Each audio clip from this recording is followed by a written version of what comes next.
বানিয়েছিলাম এই যে মটরশুঁটির কচুরি, তার সঙ্গে ছোট আলুর দম।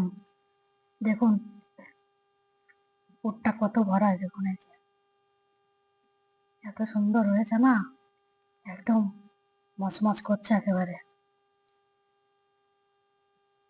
এই যে